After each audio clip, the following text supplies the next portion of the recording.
Are you behind on your credit card bills? Good, pick up the phone and start dialing. Is your landlord ready to evict you? Good, pick up the phone and start dialing. Does your girlfriend think you're a fucking worthless loser? Good, pick up the phone and start dialing. I want you to deal with your problems by becoming rich.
Bring us two absolute martinis. You know how I like them, straight up. And then precisely 7.5 minutes after that, you're gonna bring us 2 more. Then 2 more after that every 5 minutes until one of us passes the fuck out. It's up to each and every one of you, my highly trained Stratonites, my killers who will not take no for an answer. Not hang up the phone until their client either buys or fucking dies!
Welcome to the Talking the Line podcast, presented to you by Talking the Line Sports Media, giving you our best insights and analysis so you can rake in some cold hard cash on your next sports bet. Now sit on back, open up your mind, and let's cash some tickets. We can't thank you enough for joining us. We hope you enjoy.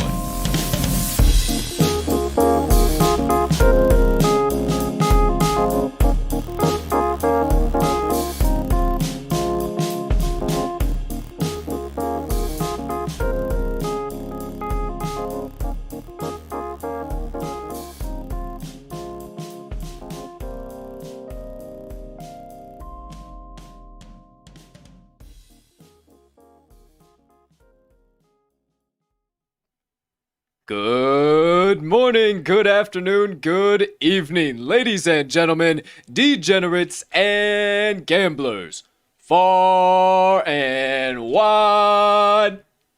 Welcome in to episode number 124 of the Talking the Line podcast, and as always, thank you so much for taking a few moments out of your day to come and kick it with the crew on this beautiful Tuesday of bets, also known as September 14th, 2021. Now, we have loads to talk about on today's show. We got to recap all of NFL Week 1. We also have to discuss what is upcoming in Week 2, and then we got to get to your questions as well. But before we do all of that, please take a few moments to smash that subscribe button on whatever platform you are currently ingesting the TTL Pod on. If you are watching on YouTube, you might as well hit that notification bell over there as well so you never miss the start of a live show or any additional TTL content dropping. Episode number 2 of Wise Words dropping tomorrow. We'll talk about that very, very shortly. But if you are listening to the audio version on your favorite podcast directory, make sure you hit that subscribe button there if you haven't already, as we always do release the audio of every live show after it is complete.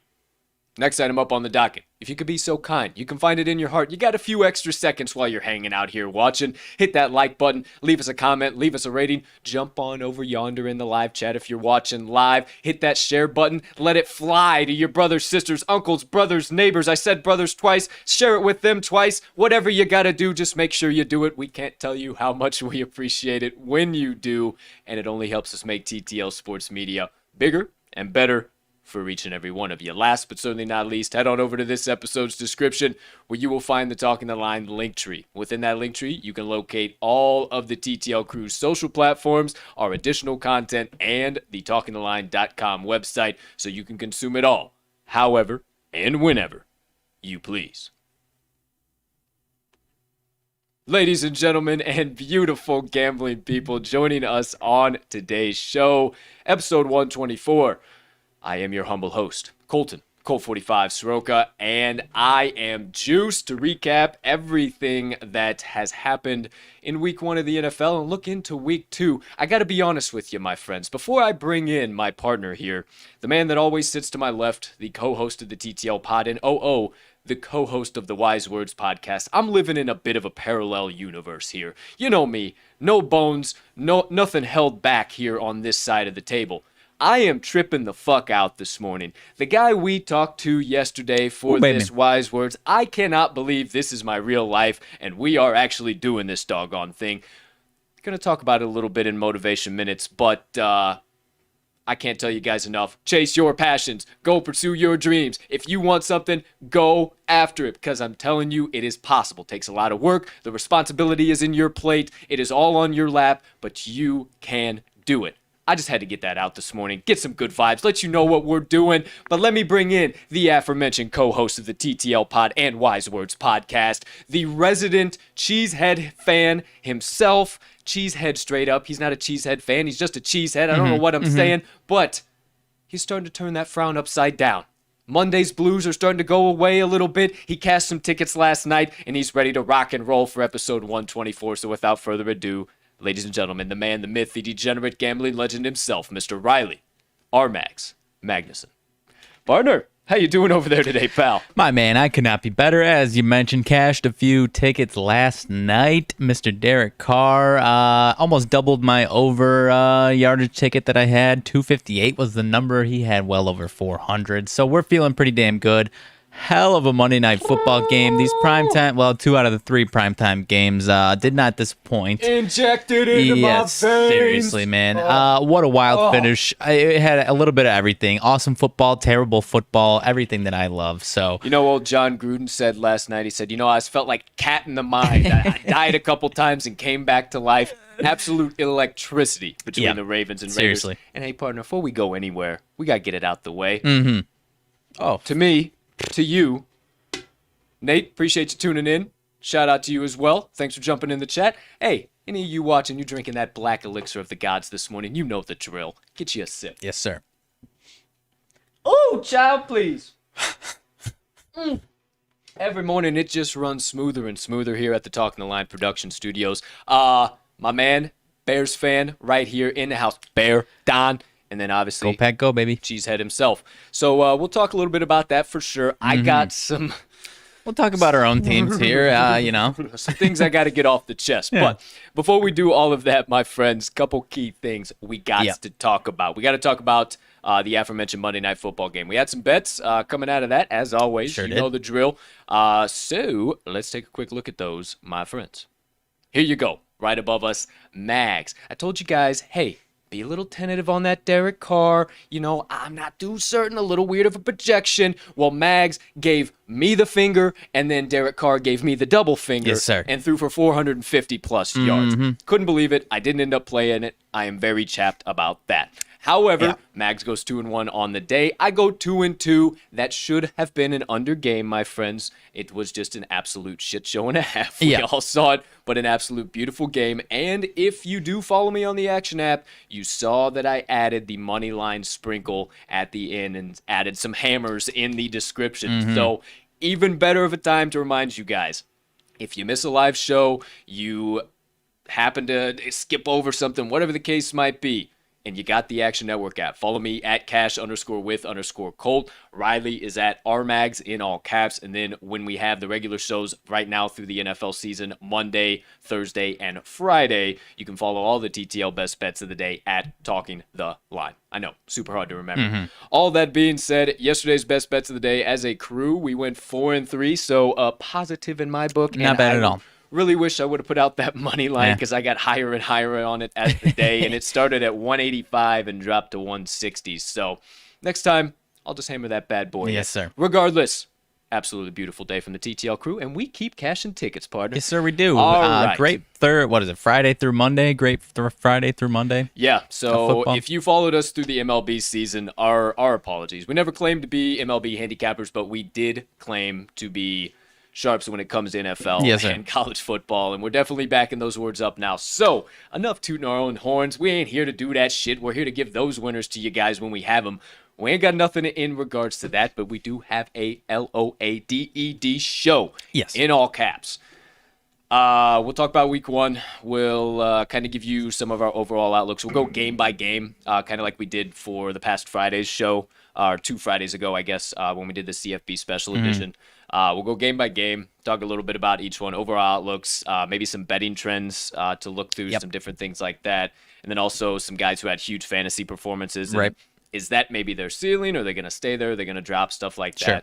Then we'll segue right into week 2. We'll talk about games kind of upcoming, some ones that we're already targeting. We actually, in our recording for Wise Words yesterday, Yep. our guest kind of targeted us onto a few lines that you guys are definitely going to want to tune into because, little hint, he may or may not be one of the sharpest of the sharps in the NFL market, and he may or may not have used to be on ESPN because of how big his brain is in those NFL markets. So Who's to say? Who's to say? As we always say, who are we? We don't really know much, but what I do know is you probably should tune into Wise Words tomorrow. So we'll talk about all that. We'll talk about the betting markets. We'll talk about maybe some potential waiver targets you should check out in your fantasy league. So we'll be covering everything NFL today, and I will be sure to be the good producer that I can be. Colt 45 has to be the host sometime, has to be the producer, so I'll keep clicking back and forth between our recording software and YouTube so I can keep answering it. And then, 49ers dominated the Falcons. We dominated the Falcons. Oh, yeah. I hope the Eagles can keep that up, man. We actually talked about that with our guest for Wide Sports Sure last did. night, too.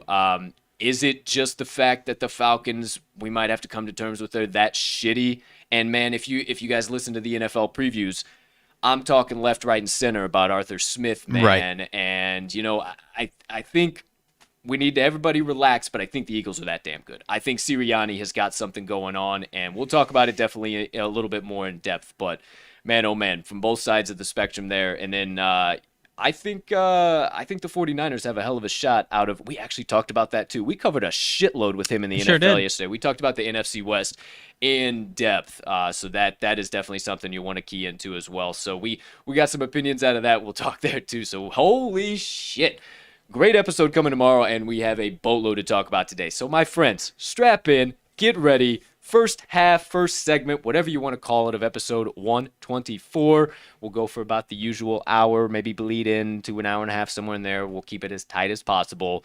Here we go. Week 1, recapped. All right, let's get right into it. First things first, my friend.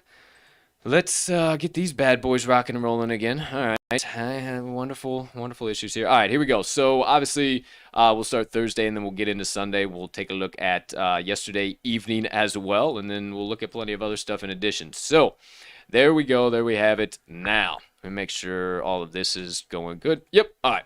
So, obviously, we had the Dallas and Tampa Bay game. We talked about that pretty much in depth on Friday's show. Gave some pretty good insights and analysis on top of that. Outside of what we really already talked about, I don't know that we can draw a whole bunch from Dallas's production. They looked really solid. They looked really good. And everybody's over the moon that Dak Prescott's back, this offense is back, and I'm kind of singing the tune of, wait a minute, just settle down here for a second. Everybody cool out, because it looked very, very strangely similar to last year's team to me, if I'm being honest. Get right down to the end of it. They have that opportunity. Dak forces them down the field. They get the field goal and give the opposing quarterback, who's generally elite, 90 seconds plus to work down the field, and all they need is a field goal. This week, it happened to be Tom Brady. Ouch. And I don't think that they're going to be able to live and die by those field goal games this year. I think they're going to die more often than not. Now, as for the Bucs, before I kick it to you, partner, I'm kind of worried. I don't know. I know now we have the cornerback that got injured. Why am I? Sean Murphy-Bunting. Sean Murphy-Bunting is definitely out now for at least the next 3 weeks. He hit IL, so that's going to be interesting to see how they replace him. They obviously put Jamel Dean in, slotted him in right behind him, and Dak just targeted him all night long. So it's going to be a little bit of a question mark there on defense. And, man, if you watch the season preview that we gave for the Buccaneers, we were high as shit on that defense. And now the front seven was able to still generate their pressure, but that secondary is kind of leaving a little bit to be desired. Right. So they're going to have to clean that up. And then also, I thought the offense would be just a little more explosive. I mean, I know they scored a bunch of points. I know they were really, really good, but a majority of that was just some big AB bombs. Mike Evans was virtually non-existent. Chris Godwin had, a few drops here or there. He was good. He was good across the board, but I think I was expecting a little bit more cohesion. I might be overreacting a little bit much, but I was just expecting that full cohesion to come. But then I think back to it, and it was last Thursday, and Gronk scored 2 touchdowns. So what am I even talking about at the end of the day? They produce. What do you think? Right. For the most part, I'm kind of singing your same tunes here. I think I want to see both of these teams once again here. I kind of echo what you're saying about the Bucs defense. I was expecting more from the Bucs defense. I thought their offense, I mean, maybe, just a fairy tale you would expect after last year, the Bucs to put up 40 points on this Cowboys defense. I think they did what they needed to do in week 1 opening night. But that defense, like you said, I was expecting a little bit more. I think for Cowboys fans, I don't think they should be over the moon about their Super Bowl chances. Isn't that? I mean, their Super Bowl odds I actually checked they got worse coming into today. Yikes. Which tells me that the books don't think they're going to, get that far. Obviously, you're a lot more optimistic about Dak Prescott, though. He looked fantastic. He really did. Sure he did. And so, I think as far as that, you can definitely hang your hat on. They get, obviously, we'll talk about in week 2, but they get another tough opponent in the Chargers here in week 2. So I think we're going to learn a lot here, another game or so here with the Cowboys coming into this next week. Sure enough, 31-29 final score in case y'all had forgotten it. Next game up on tap, the first Sunday game, first noon game. We'll get into the Sunday slate here, kind of discuss that. And then once we kind of give our overall outlooks, because I think we'll go pretty fast through these, then we'll kind of dive into the betting trends, some stuff to look at, and then some fantasy stuff to look at too. So we'll just go game by game for to kick things off here. So first game that kicked off the noon slate on Sunday, New York Jets, Carolina Panthers. If you didn't see the Carolina Panthers CGI on Twitter of the fucking Panther going mixed all over reality the stadium, or some shit. Whatever that is. absolutely electric. Baltimore tried it out last year. If you didn't see that, you guys got to go watch that. It's on their Twitter page, and that shit was cool as can be. But that's besides the point. 19-14 final score. I actually had a little side bet sprinkled on this. I didn't end up playing it. We told you guys to stay away from this one at the 5.5. Dropped down to 3.5. What the hell's going on? It was a toss-up on the spread. And they ended up covering it. But either way, well, they didn't cover the 5.5 if that's where I would have locked it in at. So that really hurts. Either way, I had him over 24.5 points. Obviously, only needed Panthers, only needed one more touchdown to get that.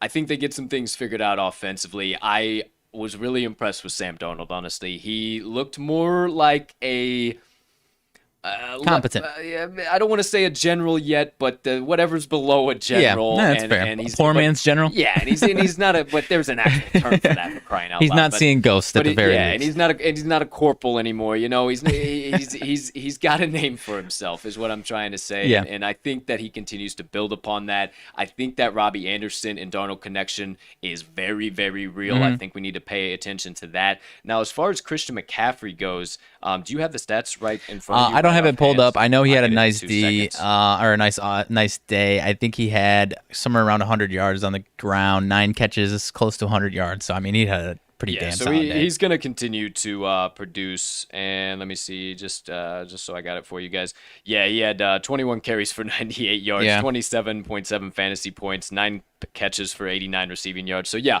CMC's back to CMC. I'm very upset I wasn't able to get my hands on him this year when we turned it into a dynasty league. Right. Son of a beach.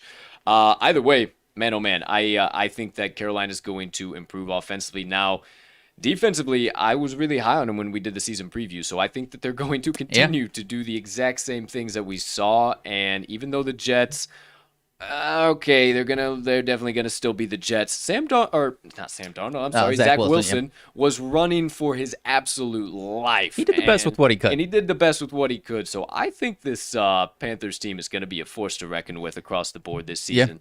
Yeah. And as far as the Jets, not much I can write home about. Michael Carter hasn't flashed yet. I still am waiting to see exactly when that'll be. And then the receivers, it looks like they're going to get back Jamison Crowder this week. That'll definitely help a little bit, but man, they still just their roster's just far away. Yeah, their roster's not good together. But thoughts overall, partner? Yeah, the one thing as far as the Jets that kind of validates what we talked about in the previews, their running backs combined for 17 carries, 45 yards for a 2.6 average. Like you said, Michael Carter, until he does break out, that'll obviously help. But until then, this running game is going to be rough. I don't think it matters who they're playing, and like we said, Zach Wilson's going to do the best with what he can, but he doesn't have a lot to do with what he can. So props to him. I think we're going to see flashes from Zach all season long, but it's going to be a tough one this year. Jets, Panthers questions, drop them over there. Second game on the tap, that was on Sunday, the noon slate. This one we actually had as one of our local games, being in the Illinois, Chicagoland.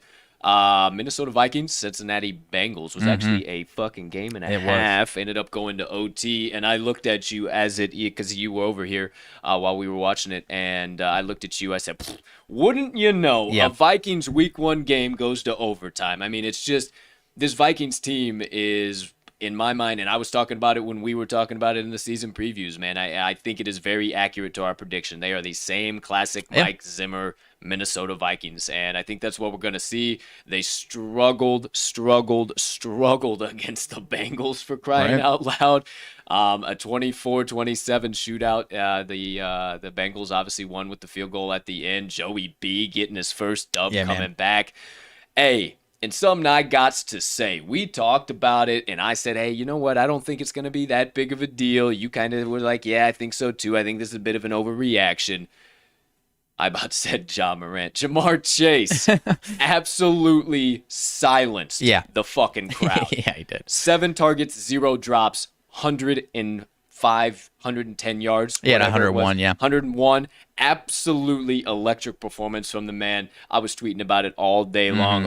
Apparently that white stripe doesn't mean all too much to Jamar Chase, does it? So I am so happy that I got him on my dynasty team. If you were able to as well, I'm sure you are absolutely ecstatic after kind of the tune that had totally changed going into week 1. Everybody was like, sell, stay away. And then he does this, and I left him on my bench. Yeah. Very, very Yeah. disappointing. Might have been able to get a dub in Right. fantasy with that. But, man, I am excited to see what this Bengals offense can do. Honestly, though. Tyler Boyd a little out of the picture. Yeah. We got to kind of wait and see what's going to happen there. But said it back in the preview. I think all these Bengals receivers are going to have their day to feast, and they're all going to feast at the same time at some point here. Right. Vikings still have a decent defense. They still can get things done from time to time.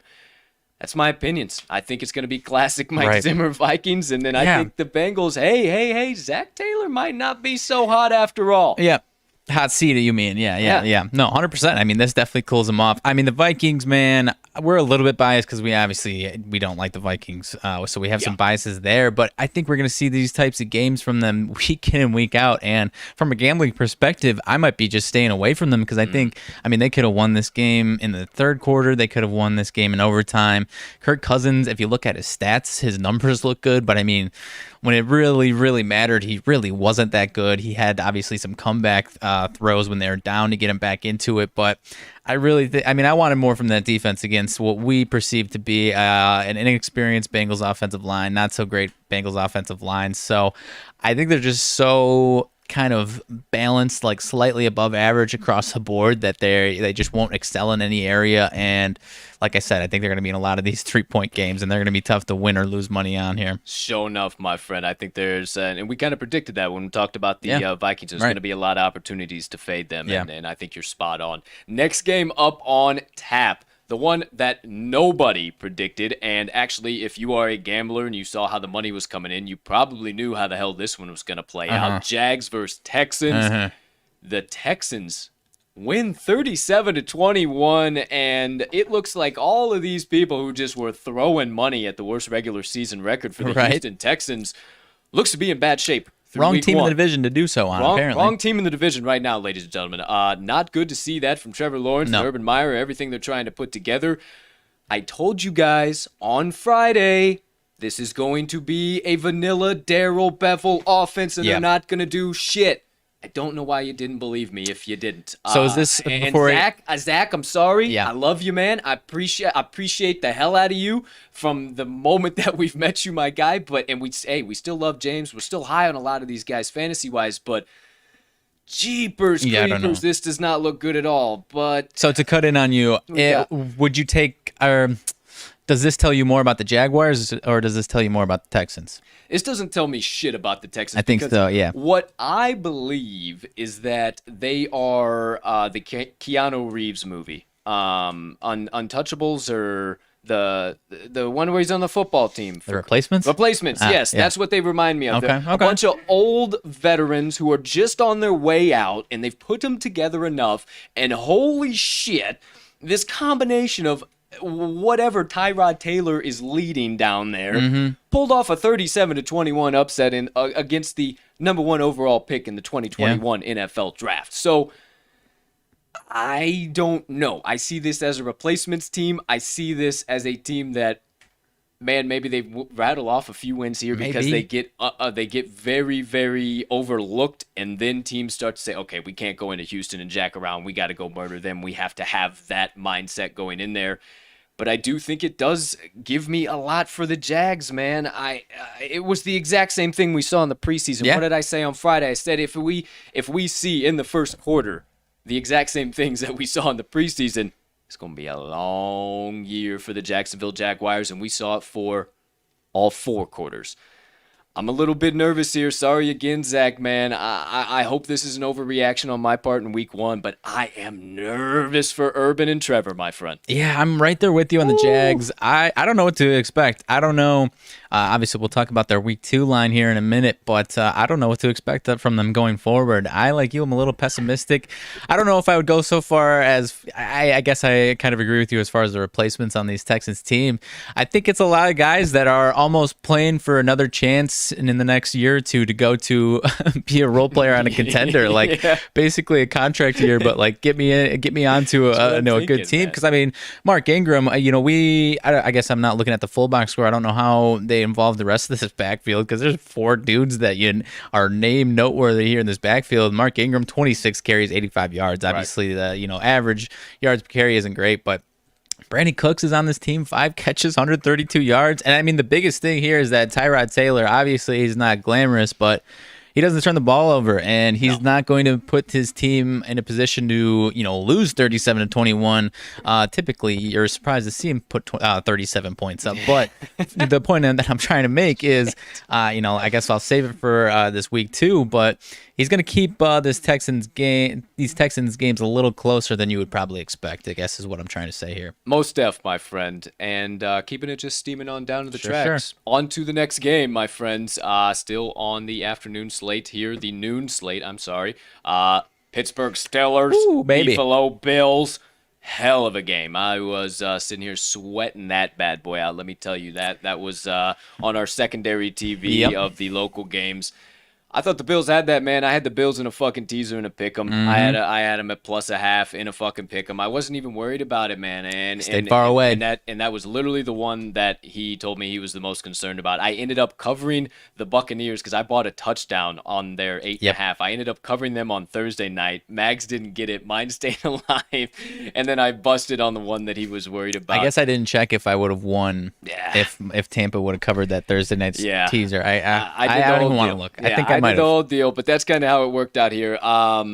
Boys and girls, the Steelers defense is legit, man. Legit as fuck. Steelers offense still leaving a lot to be desired. I don't know how really strong the Bills front seven is. I mean, they're good. They got names. They're solid. We talked about it. They'll be able to dial it up from time to time, but I think jury's still out. Is good enough to keep Najee Harris to 40 yards before garbage time? I don't know.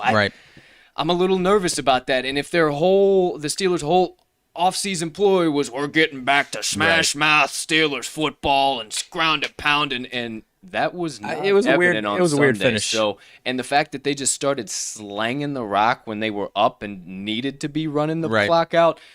I don't know if that was Tomlin saying, hey, get one of those. I'm going to run this team how I want, or what that was, because it made no sense from how we predicted it. And I obviously had my prop of the weekend, Najee, over 58.5. And, I mean, he didn't even come fucking close. Right. So, I don't know. I think defense very legit, offense very questionable. Not worried about the Bills at all. Hey, keep smashing your tables, kids. There ain't nothing to be concerned about. This is just one of those that'll slip away in week 1. Yeah. It sucks that it happened in Buffalo. First time you guys could get the Mafia back in action. But, hey, you'll be all right, I promise. They'll shake out the Kinks offense, defense, everything will look good.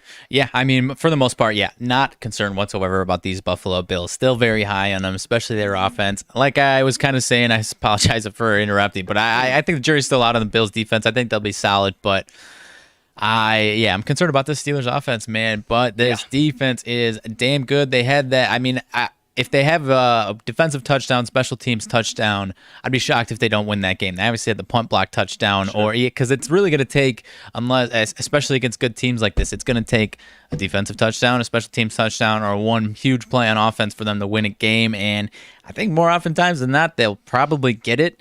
A save for maybe a few of the most dominant teams in the league, but I could be mistaken. I think the Steelers actually Super Bowl odds got worse as well, despite this win, which kind of just tells me that Steelers fans see this win, they're going to pour money onto it. The books don't think they'll get it done. So I guess the jury's still out, but man, this Steelers defense is going to be dangerous. Yeah, most definitely. And I don't think they can live or die also off of Chase Claypool ripping one out of the sky. And they can't live on that. Yeah, they do. They definitely want to find more continuity offensively. They have to. And I mean, hey, we talked about it here on Sunday. Deontay Johnson has to stay healthy, and he has to stay on the field. Hey, you're starting to use my Saints. I said that one. All right.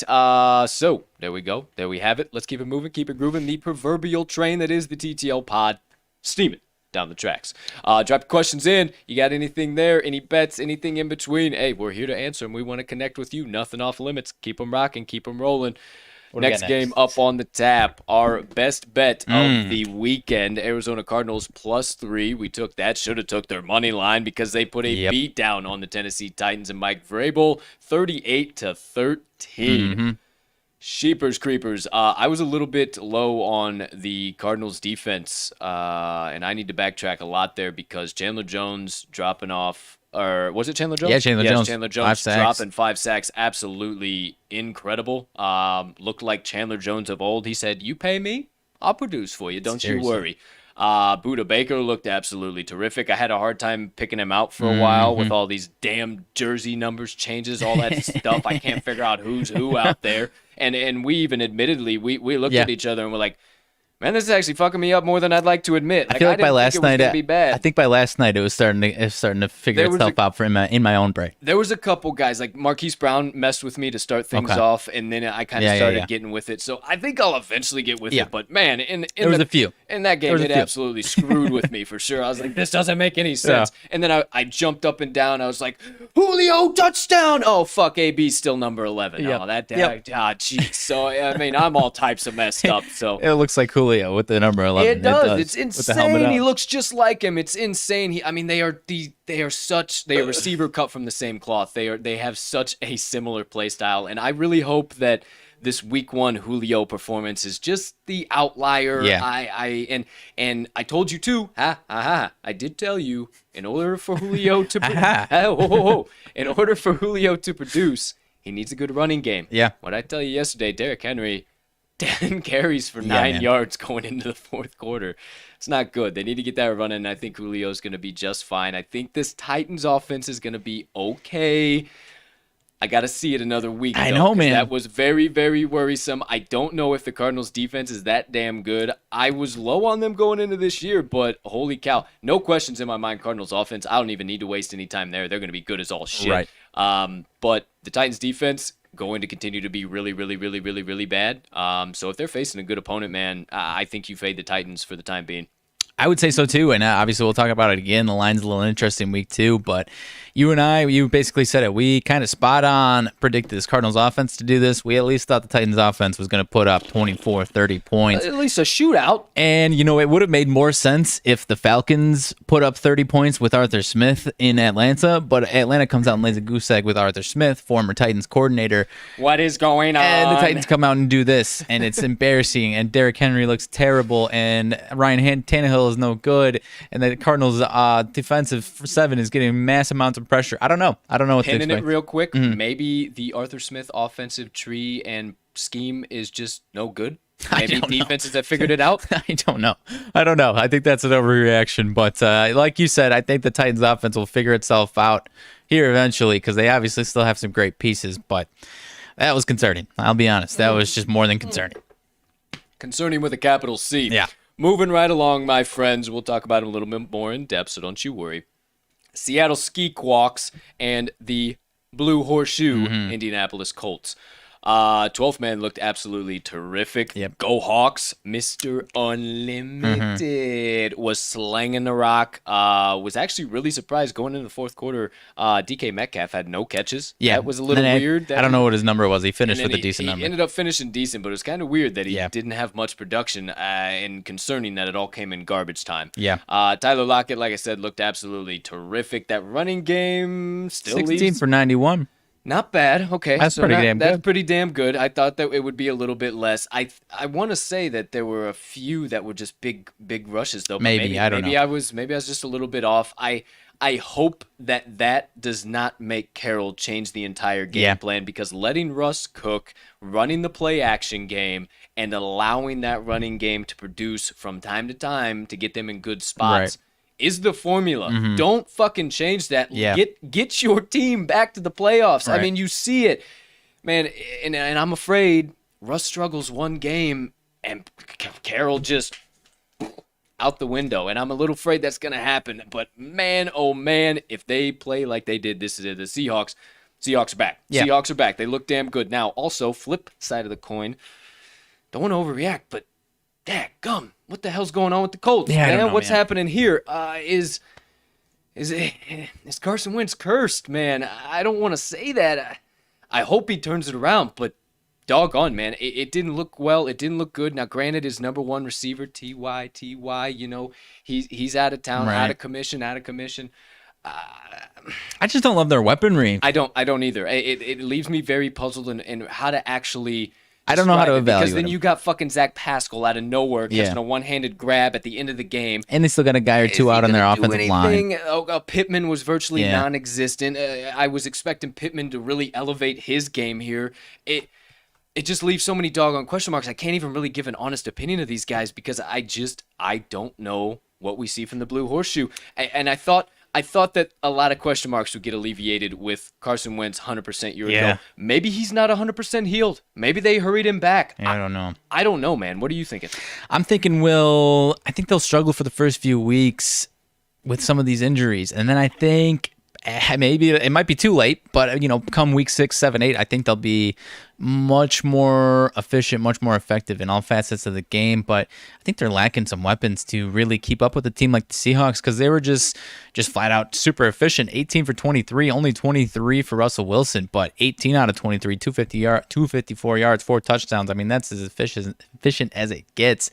And as far as what we see from the Seahawks on a game plan, what you got? So, late breaking. That's why you tune into the Talking the Line podcast. You don't have to go check any social media outlets. You don't have to be tuned into anything. We deliver to you right here, straight from the source. Breaking. Handful of offensive coaches have tested positive for COVID-19 out of the Saints organization. Yes, ladies and gentlemen, we still are living in this damn pandemic, and Uncle COVID keeps showing his ugly ass head. I'm getting about damn sick and tired of his ass. But it does call into question the game with the Panthers come here Sunday. Per the Saints, we'll be just fine. In quotes. I hope that we don't start having this issue again this year, because we ain't rescheduling them this year. And if there's any issues for unvaccinated guys or whatever, it's going to cause all types of issues. Right. So, something to think about. We'll see. Please continue, partner. No. So I guess I'll pick up right where I left off. As far as the Seahawks, That was the intention. Is Pete Carroll going to pound the rock because of what he did with Chris Carson being really efficient? I think we'll see that this week. Maybe I think it might be a game-to-game basis, because they do have Tennessee this upcoming week. If they don't let Russ cook and throw 30-plus times in that game, I don't know what the hell they're doing, because Russell Wilson should absolutely dominate that secondary in Tennessee, and I think it's in Seattle this time around. So, we'll talk about that in a second, but I think we'll have a few more answers as far as what that coaching staff is going to do with this offense going forward here next week. Most def, just about halfway through, kids. We'll pick up the pace just a little bit, so we got some extra time for the value we're finding. Everything. The week 2 look ahead will be just a little bit shorter, because obviously we're going to have Picks. still shows and picks and everything still to tell you guys, but just some of the early shit we're seeing. Next game up, Philadelphia Eagles, Atlanta Falcons. Already kind of talked about it just a little bit to start the show, courtesy of you, Nate. Appreciate you again, my guy. Philadelphia obviously won 32-6. Fly, Eagles, fly. Shout out to my man, RJ Humes. If you are watching live or watching the recording at some point in time, love you, my guy. Philadelphia fans might have a ray of shining light going on here. Also, my guy, Josh Tolentino from ISU, hashtag roll birds, a couple of birds sitting right here, is now a writer for the Philadelphia Inquirer, insider for the Philadelphia Eagles, coming from the Athletic. Talk about a guy doing some shit. Graduated same time we did, so only hope to live up to half the measure of what that man's doing right now, but just popped into my head. Wanted to give him a shout there. Back to the Eagles. I think Sirianni might have a little something here. The whole league was laughing at him. Rock, paper, scissors, his whole shit, the way he talks, the way he carries himself, dapping up his players on the sideline. He's got his own, the special coaches or the special player handshakes, all that shit. We used to do it when we were players. Mm-hmm. You know what I'm talking about. Coaches don't do that with their players in the NFL. He might have a formula going on. Maybe. And hey, I know I'm a little biased. You watch the show. Roll some bits Tide. I love to see my boys producing in the NFL, man. Jalen Hurts looks great. Devontae Smith looked great. First touchdown play. That team looks really, really damn good. Obviously, I don't know how much we can hang on the defense yet, because the defense was a big question mark in our mind. So I think we still gotta see a little bit from them. And I honestly believe that the Falcons are just that bad. And I am sorry, Falcons fans. I don't think it's going to be blowing halftime leads in the fourth quarter anymore. I think you guys are just going to be getting piped. Okay. And I'm sorry. And that might be an overreaction. That might be crazy. Arthur Smith might have it figured out because I was high as shit on Arthur Smith. I'm still high on Matt Ryan. I'm still pretty high on Calvin Ridley. Still pretty high on Mike Davis. But damn, am I scared after them getting absolutely torched by Sirianni's Eagles. I don't know about you, partner, but man, I'm looking forward to getting some advantageous lines, if you will, on these Philadelphia Eagles now. I think so too. I think this next week will really tell a bigger story. Obviously, that may go without saying, but just based on who they're playing this next week, I think it's going to tell a better story because this game was the one that was my biggest question mark as far as what we were going to see in this game, what we see from these teams throughout the year. And I was leaning towards the Falcons. I like you. I thought Arthur Smith was going to, put up 20 plus points, not 6. Matt Ryan, 21 to 35, 164 yards for a 4.7 average. That is as bad as it gets. Kyle Pitts, 4 catches, had 8 targets, 31 yards. So I think, I don't know. I don't want to say they're going to be this bad the entire season. I have to imagine they'll get considerably better from 6 points down, giving up 32. But I'm nervous. And, the Eagles get the 49ers like our buddy was saying. So that, I mean, if they come out and smack the Niners in the mouth, then, yeah, we might have a team on our hands here. But and that could happen because we'll talk about it in the 49ers and Lions recap. What the hell's happening there? But yeah, I don't know. I'm with you, man. I'm with you, man. There's because Hurts looked good, man. Oh, he did. Hurts looked fucking good. Smith looked good. Reader looked solid. There's question marks. Yeah. There's question marks, but I think Eagles fans, you got a ray of shining hope. I was not this high in the season preview, and now all of a sudden I'm getting excited about the Eagles' chances here. So there you go. There you have it. Let's keep it moving. Next game on tap. Son of a bitch.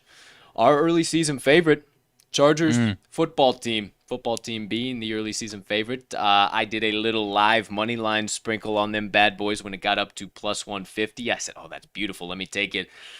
Couldn't pull it off. Lost to the Chargers 2016 if you missed it. Obviously, now we got Fitzpatrick. Oh, ho, ho. Fitzmagic is out for at least 4 to 6 weeks.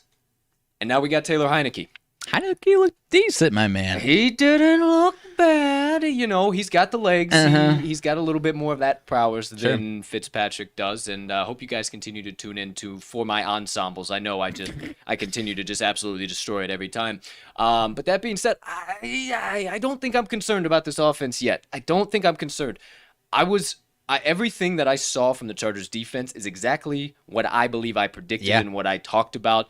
I even talked about it on Friday's show. I said, man, they're back. They're healthy. They're going to look good. My best bet of the weekend, well, one of them was the under 44.5 in that game. Stayed well under at the 20 to 16. So, man, I think the football team rebounds. I think I'm still going to stick firm. I mean, I obviously have to. I locked it in, but I'm going to still stick firm with them winning the NFC East. And then as far as the Chargers go, man, I think they're in business. I think so too, man. This validated all of my, it wasn't even concerns. It was like, I just need to see it first. And it validated me saying no sophomore slump for Justin Herbert. He looked absolutely terrific. Picked up right where he left off against probably what's going to finish as a top 5 defense in the league. So give me all of the Chargers from week to week now. No questions in my mind. I'm alleviated. Because the football team's defense didn't play bad. The Chargers made the correct adjustments. The football team probably played a little too much man. I think it was Keenan Allen said. I think it was Keenan Allen that said, if these guys play man, we're just going to eat it all day. And Keenan Allen had 9 catches for 100 yards. So I think the Chargers are going to be damn good. They only put up 20 points, but as we're talking, this football team's defense is pretty damn good. I, too, think the football team bounces back just because I think that defense makes some corrections and has a better game plan going forward from a week-to-week basis because there'll be the Thursday night game this week, and, I've got some high hopes from this week. Show up for sure. Yeah, I definitely have got some high opinions, some things I'll definitely be looking at in that game. Can't wait to break all of that action down. But that does it, everything there for the football team and the Chargers. Keep it moving, keep it grooving. If you guys got your questions, keep dropping them in, drop them down. Anything you got, nothing off limits. The aforementioned 49ers and Lions game. MCDC's Lions tried to sneak in the back door, and you should have saw the look on this guy's face as those sons of bitches were giving him the most undeserved sweat of his life. Now, if you listened to the Talk in the Line podcast on Friday, you got the cash money win. If you sat around, you goofed around, you said, oh, let me listen to these big names that just know everything they're talking about, but really aren't verified at all, and maybe you should actually check who you're getting your picks from and if they're playing all of the picks. But what do I know? That's just me sipping my tea. All that being said, we got to cover. If you followed all of them, you didn't get to cover. So I'm a little bit concerned. I got to tell you the truth. For the 49ers. Okay. I think Shanahan offensively will be okay. But now your early season prediction is one of the better running backs that's kind of going to be a sleeper. Raheem Mostert now out for at least 8 weeks. So now, hey, honestly, we'll talk. Actually, I'll just say it now. Elijah Mitchell, upgrade, running back. He put up 106 yards last week. However, also tweeted this from the Talk in the Line page, Trey Sermon and JaMychal Hasty, and restart the San Francisco 49ers running back carousel. It goes round and round once again here in 2021. Yeah. So I'm a little concerned about that. Passing production-wise, boy, oh boy, Garoppolo looked bad. I think you need to get Trey Lance in there, much like you just need to get fucking Justin Fields in there, Nagy. But I digress. Not worried. Well, actually, I'm a little worried about them defensively. DeAndre Swift, he's good. He's dope. He's sick. But that's the 49ers defense. And their rush defense has been damn good. And yes, it was in some garbage time. And yes, they might have been playing a little lackluster to bend, don't break. But still, man, that scares the shit out of me. You give them an elite running game. DeAndre Swift's good, but not elite. You give them an elite running game, I'm interested to see what we see, and I'm still singing the same tune on the Lions. Goff's bad, Goff's terrible. That offense is god-awful. Mm-hmm. That defense, I don't want to touch. Hey, nothing great to write home about the Motor City Lions, my friend. Yeah, as far as the 49ers, I think, once again, against this Eagles team, I think we might have some better answers there. I'm singing a little bit different of a tune here. I think they kind of just, and it's not good, you never want to do this, but I think they fell asleep at the wheel in the fourth quarter, offensively and defensively. And, I think I told you this, I believe it was, I think this Lions team is going to do this pretty often this season where they're going to be, getting blown out by 24 points, and then all of a sudden they're going to be covering these double-digit spreads at the very end because the team falls asleep at the wheel, and Jared Goff's got wide open middle of the field here because, it was 38-17 going into the fourth quarter, and then they, like I said, they fell asleep at the wheel, and then as far as the run defense, it was a little concerning. My best Jared Goff impression on the sideline. It was a little concerning, but I think it was just a style of defense. I think their game plan was that if the Lions hit big plays, that's their only chance of beating us. So I think they were happy or content with giving up the middle of the field to those runs. Yeah. That's kind of where I'm thinking. But like I said, I think we'll have some more questions answered here in week 2 against Philly. I do believe you are correct, my friend, but we'll talk about that in a little while. Let's keep the proverbial podcast train steaming on down the tracks with the other one of our best bets of the weekend. The Denver Broncos, -3 against the New York Giants. Was a little bit of a sweat early on, but handled business. The Broncos got the win 27-13. Fangio's boys look dialed up defensively. Teddy covers, baby. Oh, and Teddy covers all day long. Teddy Two Gloves, my man, talked about him all last week. I was so damn excited when they gave him the starting spot because that just put the Broncos' value against their spread every single week through the damn roof. Yep. And I think I'm going to be targeted again here in week 2. We'll talk about that in just a little while. But before we dive deep into that, I think the Broncos are going to be a force to be reckoned with. Melvin Gordon, you You got that real nice lucky breakaway in garbage time at the end. Yeah. You were absolutely loving that for fantasy purposes. But I mean, aside from that, it was pretty damn brutal. Yeah. And I hope that Javonte Williams can eventually fill that void. Yeah. I hope they start to work him in and allow him to produce and don't let him turn into just kind of a muddy backfield back like happened to Phillip Lindsay, because Phillip Lindsay did not look bad at all in Houston. I know we didn't really talk about him, but he didn't look too bad at all over the weekend. So I'm a little concerned about that running game. They really got to start allowing Javonte Williams to produce, because Gordon outside of that one big play did not look good at all. Jerry Jeudy out for the foreseeable future now too, so that's a big hit, but that definitely elevates Cortland Sutton, definitely elevates KJ Hamler and Patrick. What's Patrick? Tim Patrick? Tim Patrick, yeah, Tim Patrick. So they definitely elevates all those guys, and those guys are well within their rights to produce. Right. Sucks for Jerry Jeudy, man. He had some. It was better news than expected, expected, but definitely out for a little while. Some people thought he snapped his fucking leg, was out for the year. Yeah, I don't know. I don't know what his timetable is though. No question marks defensively for me. Keep dialing it up, Fangio and the boys, and everything that I feel like I pretty much predicted for the Giants came true. Yeah. They're ass offensively, they're ass defensively, and as much as I hate to say it, man, it's not going to be good for the Giants still. It does not change anything I was singing last week. Yeah, I think they might be decent against some mediocre to bad teams, which maybe doesn't say that much. But basically, I mean, Daniel Jones against teams that have good pass rushes is going to struggle, and I think we're going to see that once again here on Thursday night. And, obviously, kind of like I said, I think he might have some success against the teams that don't have good pass rushes, so there might be some games where you're not expecting him to perform well, and he does. But you don't draft a fourth-round quarterback just to play well against bad teams. You do it to play a good week in and week out, and he just isn't that when the pass rush is coming, and I think we're going to see that in at least half their games this year. So that kind of answered my question.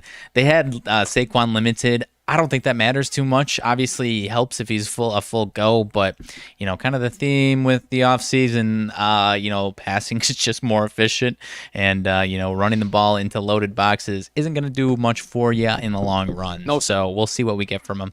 Sure enough. And before we move into the next game, I know it's going to hurt my partner's heart. Before we do that, what I believe, and because I'm just kind of looking at time now, what I'm seeing, what I'm thinking, what I'm believing, I can't remember if I changed it to 11 or 11:30 on the Twitter. It just seems like either we're going 11 or 11:30, either way. But I think the best way that these Tuesday shows are going to work is the more interactive you guys are, because we're obviously not going to have as much time to go through the week one projections. I'll probably just run through game by game quick and here's some of the early lines I'm looking at. Week 2, you mean? Yeah, or week 2, yeah, I apologize. And then Mags, here's some of the stuff I'm looking at.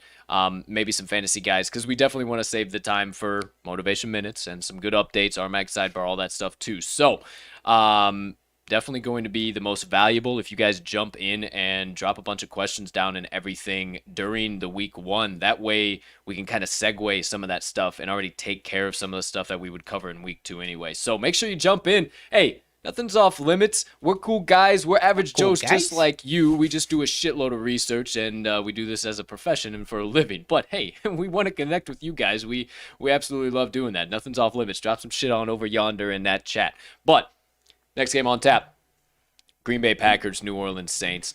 Burn the tape. Yikesy, Burn the tape. Pikesy. Per partner, I mean, I can pretty much take every word out of his mouth before he even says it.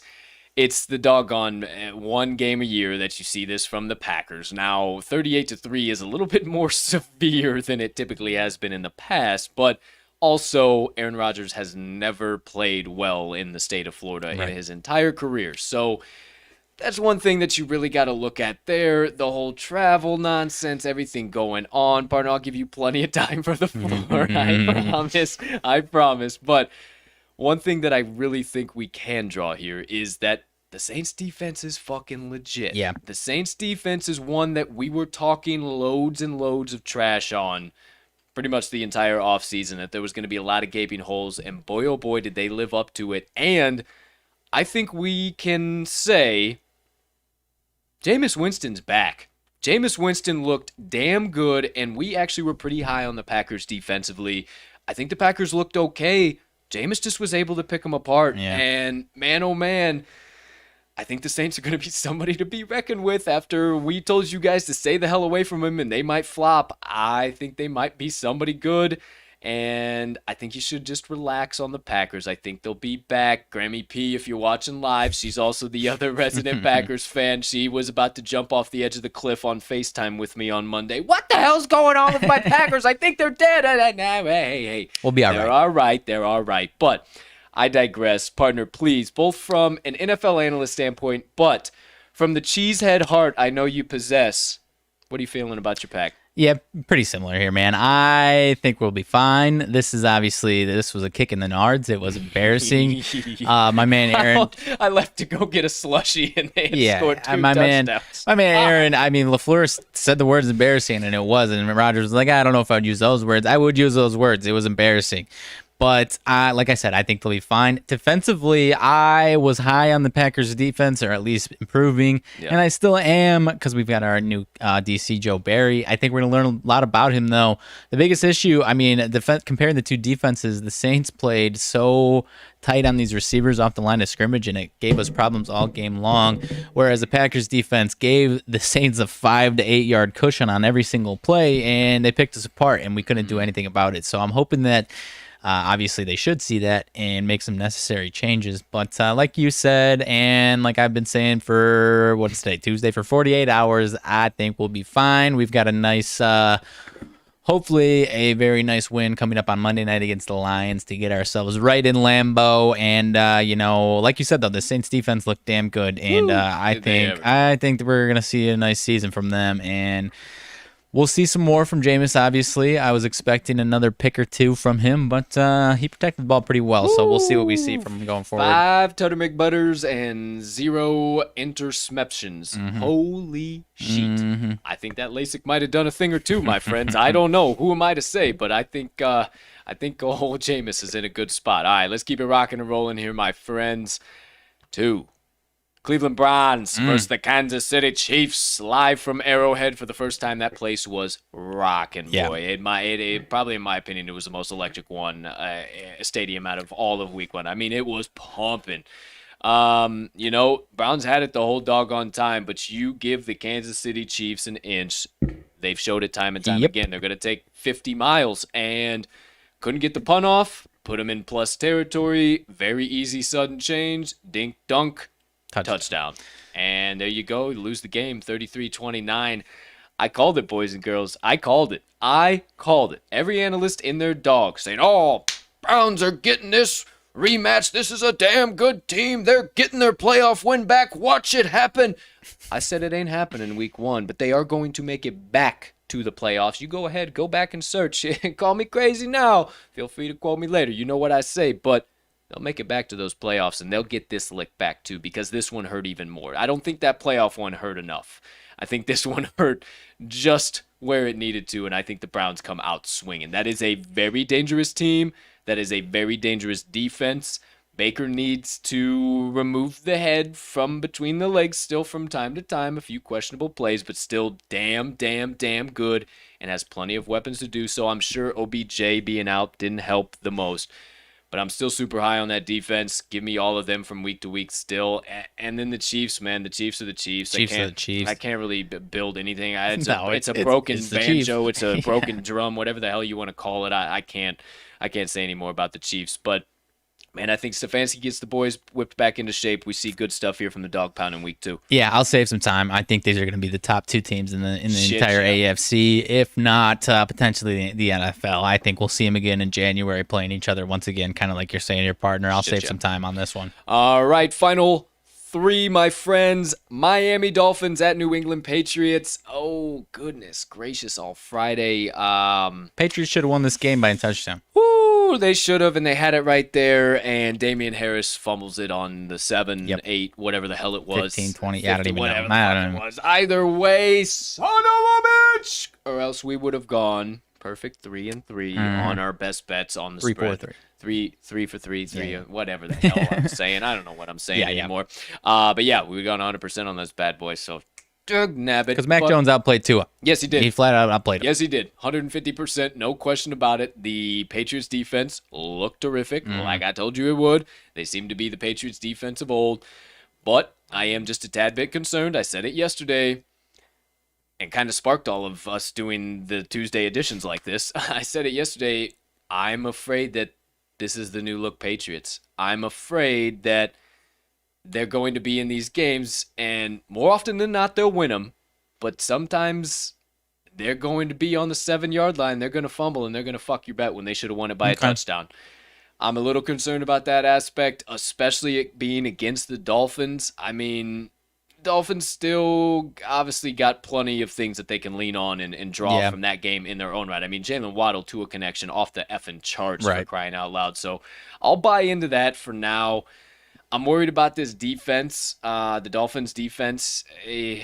Nothing really that showed me that, yeah, maybe I'm a little bit wrong. I think they're just going to be that mediocre defense. Jalen Phillips showed a little flash here or there.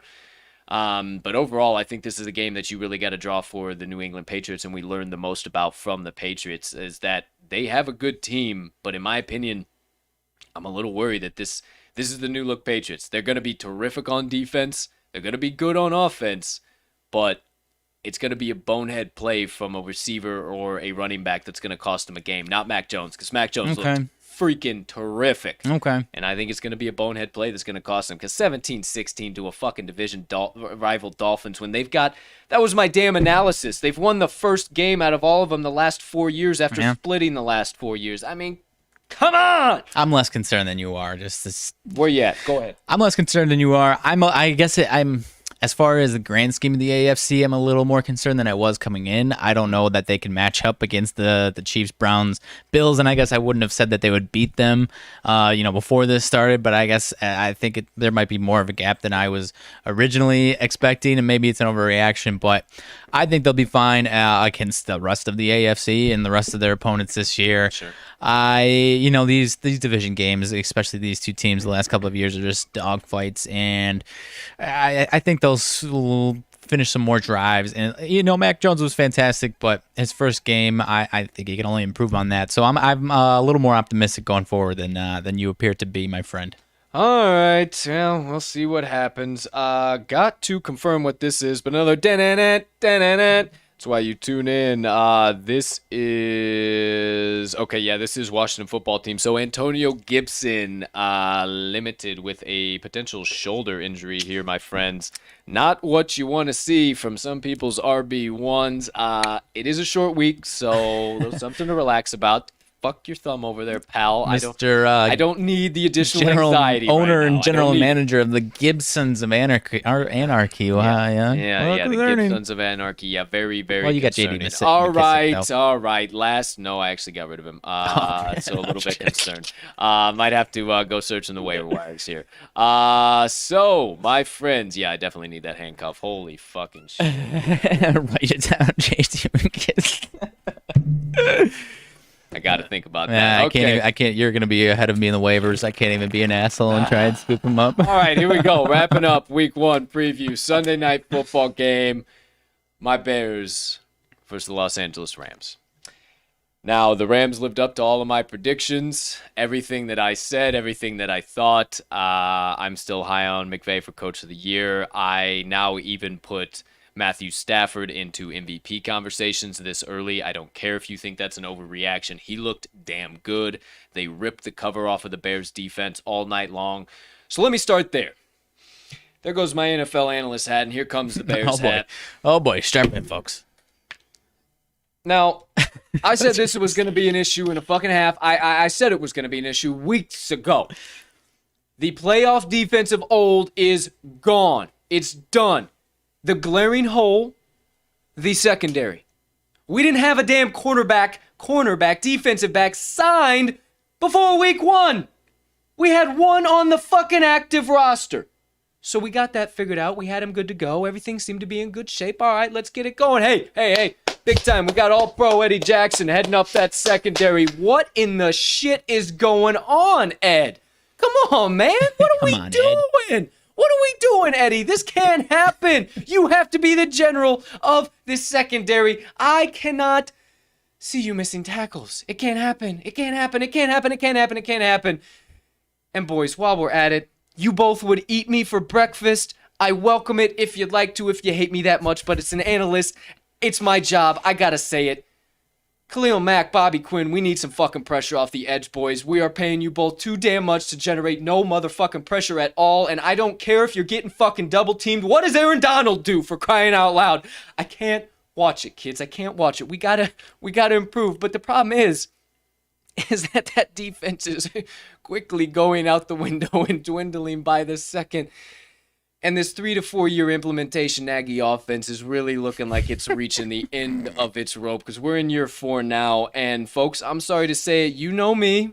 I'm one of the biggest Justin Fields truthers there is out there. I've been on the kid's side since he was a freshman in Suwanee, Georgia, in high school. I'm not just a homer of this guy because he's a Bear. I've been high as hell on him when he went to college in Georgia, then transferred to Ohio State. I follow his story. I'm a huge Justin Fields fan. What he has done as a player is extremely, extremely impressive.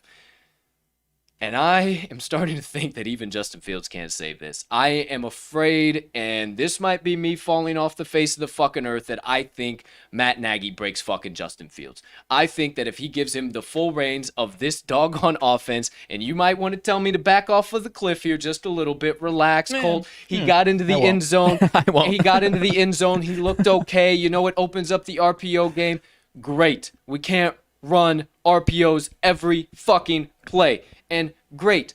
I love that he is more accurate. I love that he is more production happy, if you will, than every other fucking quarterback we've had over the last 2 decades. But ladies and gentlemen, 10 decades. I'll agree with that too. You can't have an ADOT of 6.5 yards and expect to succeed anywhere.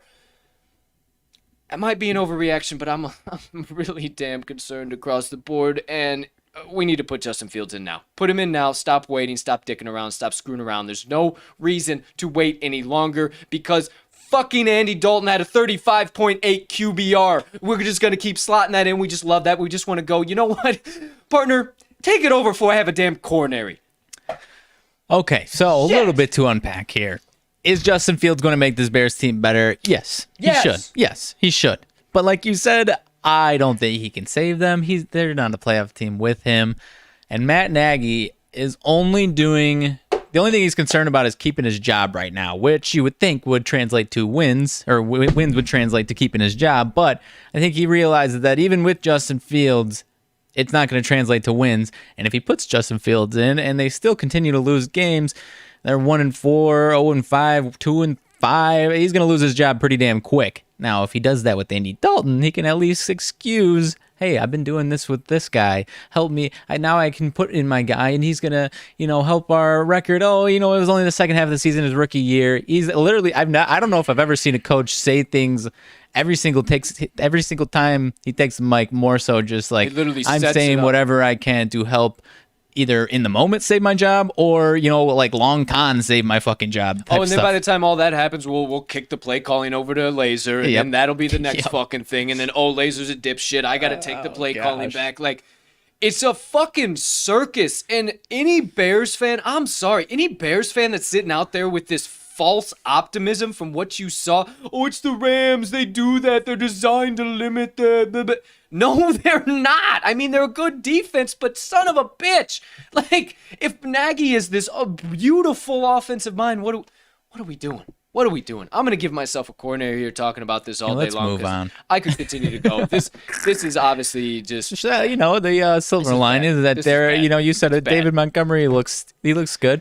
He looks good. Bad. He looks good. He looks great. But then again, that might just been a part of the LA Rams defensive strategy to... He looked good. Hey, at least physically, he looked good, I thought. I thought he did too. At least hearing that from a cheesehead, that makes me feel a little bit better. So, goodness gracious. I'll give you that. Please, I can't see it in week 2. I can't see it in week 2 again. Please, if Father above, touch this organization and tell them to quit being dummies. Yeah. All right. How, actually... If they lose to the fucking Bengals next week... Stop. Okay. No, I can't. I cannot put that image in my mind yet. Final game on the slate. Baltimore Ravens and Las Vegas Raiders. We saw it last night. Absolutely electric game. Most admittedly, folks, if you follow on Twitter, you might have saw me stop tweeting about 9:30, 10 o'clock when that game started getting real fucking juicy. My dumbass passed out on the couch and missed a barn burner and a half. Last play I saw at Old Mags was that Marquise Brown. It was tied 17-17, and he got that deep bomb from Lamar on the 6. And I think subconsciously my mind was just like, okay, yeah, this one's over. You can go sleepy sleep now. What I've learned, you get to 25 plus and you just can't put your feet up on the couch anymore when you're watching football at night, or it just Old age gets to you, man. But I went through, rewatched what I did watch, and rewatched what I didn't catch. Right.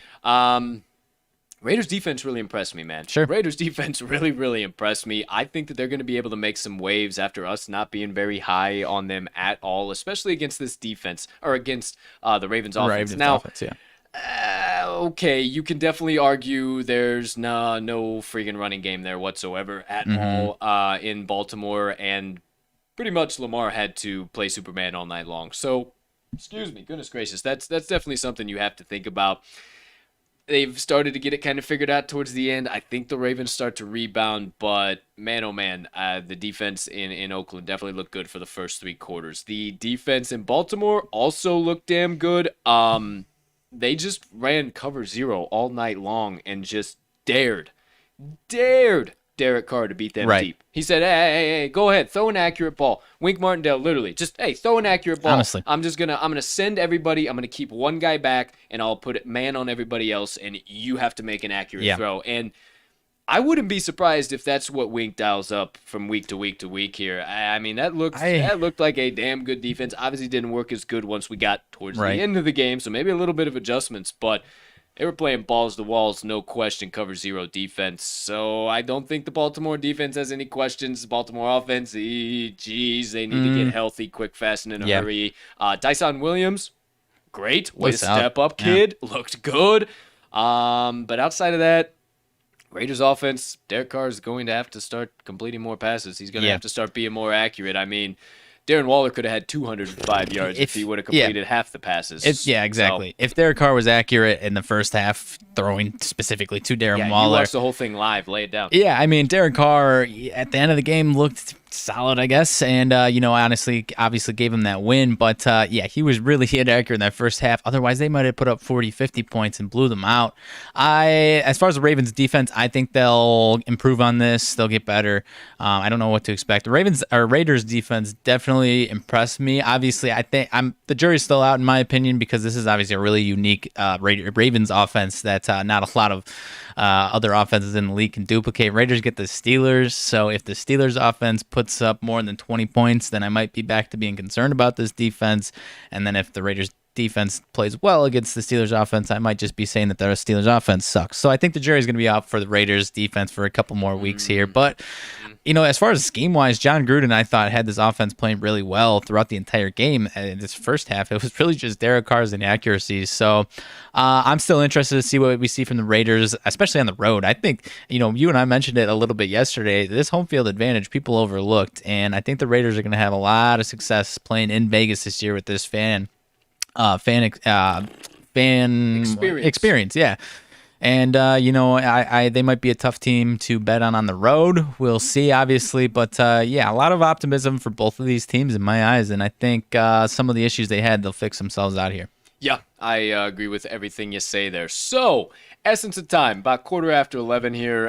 Definitely a lot windier than that should have gone just to cover week 1. So, what we'll do, hey, give us a little bit of a break. It's first shot here. The first Tuesday one, we tried to see what we could do. So, that's all of our thoughts, opinions, week 1. Obviously, you guys didn't have anything major to get off of your chest or that you needed answered. I haven't seen a whole lot since our boy Nate jumped into live chat there at the beginning. But if you got anything, still plenty of time. We got about 15 minutes or so left of the show. Now, what we will do, maybe a little bit longer, but what we will do, just quickly run down so you guys have the stage set as far as next week's games. Obviously, we'll have our best bets. We'll have everything as far detailed out, yada, yada, yada. You guys know the whole thing we do, so we'll have it definitely on Thursday's show. We might even go a little bit more in depth on tomorrow's show. Maybe that's part of what we do. We look a little bit more in depth into week 2. We're still kind of coordinating everything we're going to do on Wednesdays. Wednesdays, yeah. Yeah, so Tuesdays it'll be kind of like this, and maybe we stick more week 1 or the previous week, and then Wednesdays we go a little bit more into the following week. So hey. Yeah. You never know. You're seeing TTL production. We're figuring it out right now. You're seeing TTL production meetings happen right before your eyes. So there you go. There you have it. But quickly, just so you guys know, everybody's on the same page. So we are kind of have that stage set because hey, I woke up this morning. I did have the football blues. I was kind of missing them already. So we gotta give you something a little bit of carrot, if you will. Most definitely. Only 2 days away. Don't you worry. Thursday night game. We got the NFC East popping off. New York Giants, Washington football team. Game is in the football team stadium. FedEx Field, I still do believe. Coming in as -3 favorites. I think, it's bouncing around. 3.5, 4. Somewhere right in there. And then total is at 42.5. So I do believe there's going to be some value in that game. I would lean football team right off the bat. Next game, we'll move into Sunday, kicking off the noon slate, Bills-Dolphins. So another AFC East divisional game for the Dolphins, and maybe even bigger than the Patriots was. Buffalo Bills open up as field goal favorites, -3 favorites. You move into the next game. Rams go into Indianapolis to play the Colts. The Colts are catching 4 points. They are 4-point dogs at home in Indianapolis. So very interesting there. But one thing I wanted to mention, and I'll give you guys the trends here in just a second, but one thing I wanted to mention, it does appear that these 4.5 spreads, for at least for the first few weeks here, are going to be that key trap spread. The Raiders were +4.5, and the Saints were +4.5, and they both won their games outright. So a little bit something to think about. The Colts are at 4 right now. If that goes up to 4.5, I know it's the Rams, but it's something to think about.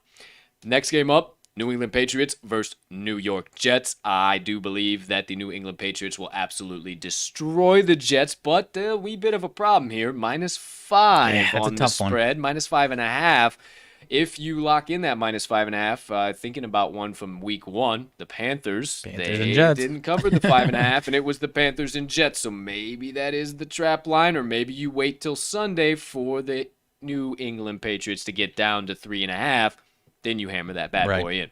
Next one up, the aforementioned game by our man Nate, San Francisco 49ers and the Philadelphia Eagles. I think the Eagles got a hell of a shot. They're catching a field goal and a half as dogs at home. So, shit, it's worth a little bit of a look, my friend. It's worth a little bit of a look. I think they got a shot to make that a shootout and a half. Next game on tap.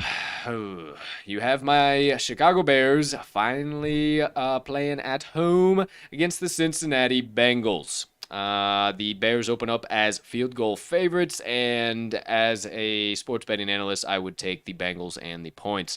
Denver Broncos at the Jacksonville Jaguars. The Broncos are going into Jacksonville, but getting 2 field goals, -6 favorites. Very tough one there. I do like the Broncos, but Teddy Two Gloves, any more than a field goal or more, I got to start just kind of relaxing on that just a little bit, even though he is a fucking dog. But Jacksonville, I mean, going from just real quickly, Denver to Jacksonville, as far as atmospheres, weather atmospheres, humidity. If you're going anywhere. Air density, it might sound silly, but this is a very interesting split of teams here, Denver traveling to Jacksonville. So I want to dive into any type of trends as far as that's concerned historically. Yeah, same here. Then you got the Houston Texans versus the Cleveland Browns. Browns right now at home giving 12.5 points to the Texans. What do you got? Largest spread of Baker Mayfield's career. He is 3-0 straight up on double-digit spreads, only 1-2 ATS. Okay, so are the Houston Texans just going to smack bettors in the mouth here for the foreseeable future? I got to see some money in bet splits on that bad boy, man. But if I see the same thing, it's worth a half unit sprinkle for me on the Texans. Next one up, New Orleans Saints at the Carolina Panthers. Just told you a little bit of a COVID outbreak here for New Orleans, so game is a little bit in question, but it seems like it's going to be okay. Carolina once again at home. They are getting a field goal and a half. I am a little scared about that. Seems a little too good to be true after what we just saw, correct? Yeah, it seems a little too good to be true to be only at 3.5, so I might have to take the points of Carolina at home. Next one up, you got the Raiders going into Pittsburgh. You just alluded to it, partner, man. I think that the Raiders are going to be extremely hard to bet on the road, except they're getting 5.5 points in Pittsburgh, and I'm telling you, those 5.5s are kind of scary, so we'll have to do a little bit of research there, and I think that might be one of those comes down to 4.5, maybe 3.5 after what everybody saw from the Raiders. Next one up, Atlanta Falcons, Tampa Bay Buccaneers. The Buccaneers are giving the Falcons in Tampa Bay 12.5 points, similar to the Browns there for the Texans. Anything outstanding on that? Since 2003, double-digit favorites have gone 274, 314, and 13, so 47%. But within divisional games, double-digit favorites have gone 103, 132, and 7 for 44%. The Bucs and Falcons fall into that category, as do the Packers and Lions on Monday Night Football. Jeepers creepers, man. So that's something you got to think about there. If the Falcon, I don't know if the Falcons can keep it within 12.5. That's a little scary. Next one up, Minnesota Vikings, Arizona Cardinals. This one is going to be played in Arizona. And why does it have to be a -4.5 spread? Oh, come on, man. I really like the Cardinals in that game, but I think I finishes at a field goal. Honestly, kind of like I was saying, I think the Vikings games are just going to be those field goal games. I think you got to take the Vikings in the points in that spot, even though Arizona gets the win outright. I think the public, listen up, the public is going to fucking run to Arizona at a -4.5. Based on what they saw, sure. Are you fucking joking me? Like, why would you not? You be smart. 4.5.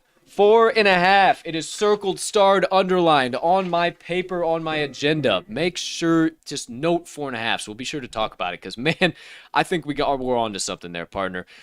Another one, Tennessee Titans, Seattle Seahawks. It's at 5.5. That's another one of those key ones. So I think the Seahawks get the outright win, but it might finish right at a 5-pointer, 4-pointer. No, man. I could see. I don't want to give a prediction. I'll have to look into it because 5.5. I do not like. I'm not going to be like enjoying eating those points. But I think the Seahawks absolutely lay the pipe down on that secondary. But we'll see. Yeah, we'll see. Next one up, Dallas Star Cowboys versus the LA Chargers. In LA, the Chargers are coming in as a field goal favorite. Oh! That screams Chargers to me, dude. That screams Chargers to me as well. I think I got to take the Chargers and give the points. Right. Not take the points, give the points, man. Cowboys are one of my teams that I always chirp about in every single league. There's one or two teams where the public perception, the fan base, just the name that they bring, especially after they look solid against the Tampa Bay Bucks, you're giving them 3 points. The people who want to bet on the Cowboys, and there's a lot of them, are going to be flooding to the plus sign next to the Cowboys name. So that seems trappy to me, my friend. I would have to agree with you. Sunday Night Football. Kansas City Chiefs at the Baltimore Ravens. Oh, boy. The Ravens are getting 3.5 at home.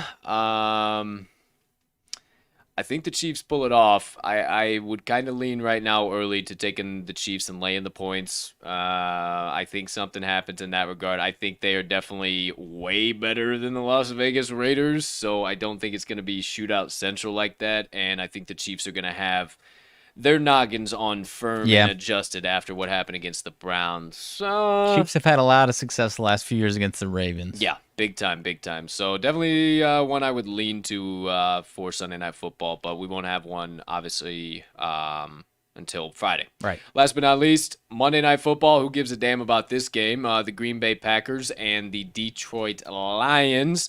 Probably nobody going to be rushing to the window to hammer in the Packers at -10.5. I will tell you that. He shakes his head. He's like, I'm back on it. Let's go. Come on. We're whooping their ass.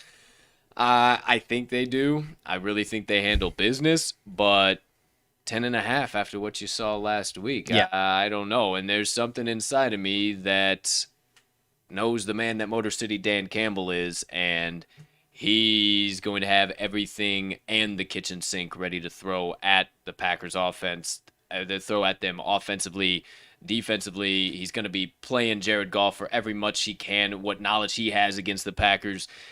I think it's going to be a lot closer than a lot of people think, and I think the Packers are going to be fine, but I don't think they're out of the woods yet, bub. And I'm sorry, but I don't think they're out of the woods yet. I'd be interested in 10.5, but I'm not hammering it in yet. Yeah, I won't hammer it in. I mean, to make the case for the Packers, I think that was the wake-up call they needed. And now coming back into Lambeau on Monday night in front of a national audience, I have to imagine they're going to put the smack down. But that's obviously that's my biased opinion there. And unbiasedly, I probably won't be playing this number. But, obviously we'll see. But, I mean, I have confidence. But, It's so hard for me to stay away from my pack, You dude. impressed the shit out of me, though. You didn't hammer him in at the -4. We talked about did it, and I not. said, man, you got to be safe. Be smart. Don't throw your money away. I was fully anticipating him to hammer in the pack on Sunday morning, and it was not in his bet slip, folks. So, hey. Hey, the state of Florida, man. I was Good saying for it. you, It makes me Bob. concerned, dude. I would have. Bob. People were saying, "Oh, we got a cookie that we're not playing in New Orleans." Back on the 10.5. Back on the. People were like, "Oh, we're not playing in New Orleans. That's nice." I was like, "Fuck that! I would have rather played in the dome with those fans, dude. I don't give a Hell shit. yeah. Fuck the state of Florida for us." Hell yeah. All right, my friends. Well, there you go. There you have it. The week 2 look ahead. Obviously, we might go a little bit more in depth, more in value. We'll talk about exactly what we'll do for Wednesday's show. Kind of be a surprise for you guys. But then, obviously, Tuesdays, it looks like now we'll just stick to week 1, kind of our predictions, everything that we're looking at. One final thing that I did want to mention before we wrap everything up, RMags Sidebar, a little bit of TTL updates, the usual banter, and then motivation minutes. Never forget those. Wanted to mention, what was I wanting to mention? I can't remember what I was wanting to mention now. I will remember it here in a minute when I remember where the hell I was going. Either way, let's just keep it steaming on down the tracks here. One final thing. What the hell did I want to? Where was I going? I have no there? idea. I have no idea where I was going there. Oh yeah, I guess just kind of that these Tuesday shows they'll all be week 1. So that'll be kind of set in stone. Obviously, we went a little bit longer than what we had originally anticipated. So looks like probably we'll stick kind of week 2. Maybe some college football early look ahead tomorrow. But yeah, that's the beauty of it. You guys are just gonna be able to get surprised, but it'll be that way through the course of the NFL season. Once we get through this first week, we'll have it nice and ironed out, nice and crispy for you guys. But here you go, full week 1 recap, my friends. Get that bad boy off the screen. And as always, before we close things out, partner, anything burning on the brain, melting on the heart, festering on the soul that you have been dying to get out to the kind folks that joined us on episode number 124 of the Talking the Line podcast on this beautiful September 14th, 2021. All right, so I don't know if you had this down. Maybe this is what you were trying to say, but I've got some additional Fuck, that's where I was going. trends That's right where I was for going. the week that just happened. Thank you. Underdogs, Thank you. 12-4 ATS through week 1 of this NFL season. Away dogs, That's 7-2 exactly what I ATS. wanted to do. Thank you. Away Damn it. dogs, 7-2 ATS. 5 of Hurt them my won head. outright. Teams getting less than 50% of bets, 12-4 ATS. So not the money split, but the actual bet slip percentage. 12-4 if it was less than 50%. Moneyline dogs 9-7 straight up plus 6.8 units. Unders were 9-7, and non-conference games were actually 5-1 to the under. The only one that went over was Cincy and Minnesota. Primetime overs Thursday, Sunday, and Monday Night Football 3-0 to the over. I have to imagine that might flip a that's roo. force. I think it might flip a roo coming around. People are going to be hammering in overs on primetime now, and the books are going to take advantage of that. So be a little tentative on these over-unders on these Thursday night, Sunday, and Monday night games. I might be hammering in the old Thursday night under, despite it being low 40s. Yeah, that is exactly where the hell I was going there, my friend. I am so glad that I didn't take that, or your sidebar would have been a little bit awkward. I probably would have just been, I got nothing today. Real glad. I probably would have had at least a couple of these left over, though. Yeah, either way, hey, dope. Glad to see all of that action. Yeah, the Sharps, hey, the games the Sharps are playing, under 50% of bets, 12-4 ATS, my friends. And just so happens those are the exact underdog splits as well. So something to think about here, kids, and keep tuning in to the TTL Pod. We'll have all of these best bets. We'll have everything for you. So, partner, as always, I appreciate your sidebar. Can't believe that's what caused me to remember all of that. That cracks me up to the core. I actually was like, I feel like I think he was going to do That's this. exactly but where I was going, if and he then I doesn't just got it, I'm just going to take it for myself. Then I just repeated myself, and what the fuck ever. Sometimes at the end of the day, you get to enjoy in the Lord's kale every once in a while. You forget a thing or two, but hey, no big deal. Whatever. Things happen. All right. Outside of that, closing remarks, final things right at 11:30. Get you some motivation minutes right after this. Critical update tomorrow. We already talked about it. Set the attention to max level. Why? I'm giving a big old yawn over here. Wise words. Episode number 2 is dropping tomorrow, Wednesday, September 15th. at 12 p.m. Central Standard Time, right after the live show is complete. So that'll be dropping.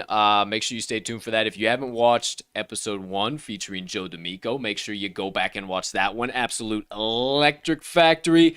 This one, episode 2, a little bit different of a feel, a little bit different of a vibe, but loads and loads and loads of insights and analysis, most notably a lot of NFL and college football. Yep. We got a lot more deep into that with our guest for episode number 2, just because now the season's in full swing and we had a lot of additional stuff we can kind of dive into. So that was awesome. Cannot wait for you guys to watch that. I am still kind of in shell shock that we actually did that in It's Our Real Life. And these episodes will stay relevant. It's not like, we missed week 1, we can't go back and watch it. These episodes are going to have relevancy throughout the end of fucking time. So, yeah, or at least the way the current landscape is constructed of this industry, my friends. 150%. So make sure, if you haven't hit the subscribe button, smash that sumbitch right now. If you haven't hit that notification bell, get that bad boy punched in also.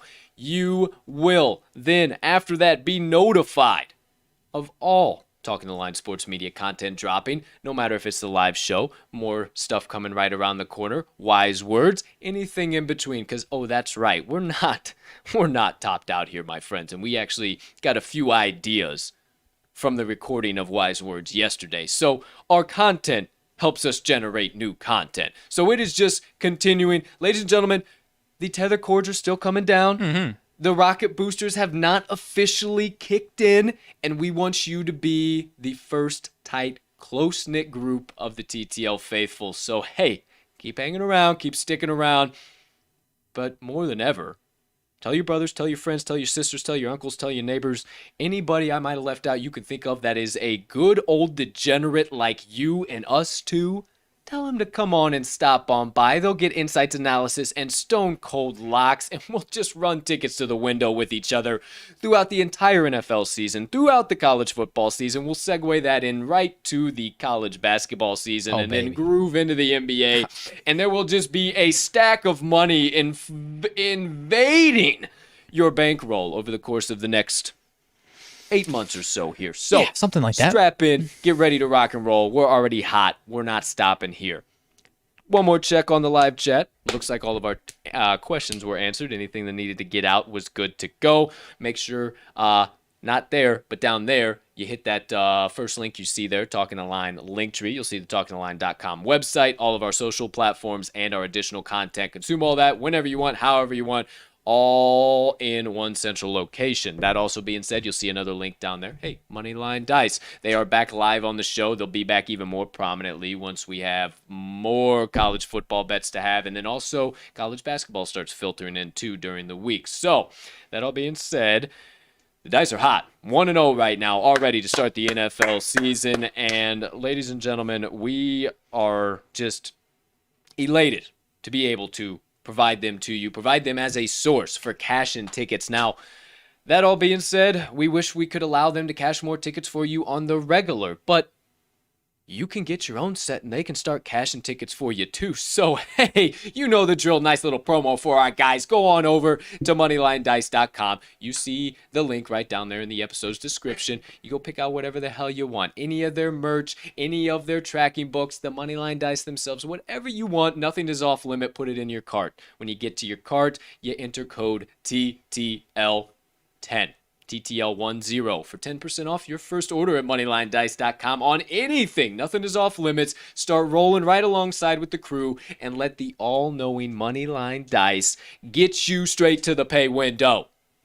Thank you, Dice. Thank you, Dice. All right, that's all I got. Make sure you check out talkingtheline.com so you got all of our best bets, all of our additional content. We always just dump everything there so you're always up to date. At the very least, if you aren't active on Twitter, if you don't have the Action Network, everybody's got the intraweb now, so just type in talkingtheline.com up over there. Hey, whoa, not now, or it'll take away the YouTube. Hold on, relax, don't type it in yet. But once you're done, type it in there, go check it out, see all the updates, see what we got. That's all I got, partner. Any late breaking news, any insane things that I need to know about? No, sir, not to my knowledge. Not at all. Beautiful. Well, let's get it wrapped up. Get you that sought-after inspiration and motivation that everybody needs to get throughout their day. Partner throwing the agenda. So without further ado, it's time to get into my motivation minutes of the day. Now, short and sweet, super simple. Yesterday we went down some rabbit holes. Yesterday we spun the wheels a little bit, got you guys thinking to start off the week. This one's straight to the point and a straight up message is something you can do right now. My message to you today is stop judging. Stop judging. Two sides to this coin. Number one's the obvious one. Number one's the one where your mind probably is already gone. Stop judging others. That is not your job. Your job is not to deduct, analyze, hypothesize, criticize anybody else on this planet. The moment that you believe that it is your duty to take the speck out of somebody else's eye is the moment that you forget to notice the plank that is sticking out of your eye. Maybe stop worrying about what everybody else is doing and start worrying about what you're doing. If your life isn't where somebody else's is and you hate them because their life is there, maybe start figuring out how you can get your life there instead of just bitching and moaning because their life is there. A little bit of tough love for you here today, my friends, but stop judging everybody else. If somebody isn't where you are and they're less off than you, stop judging them because they might not have all the skills and talents you do. They have the skills and talents in their area, and what you do is not designed for them. Just like what the people ahead of you, what they do is not designed for you. It's a two-way street. Stop judging others. Stop judging others. It is not your job. Your job is to get up every morning, to do the best you can to be the best version of yourself that you can, and make a difference and an impact in this life with your actions and your deeds.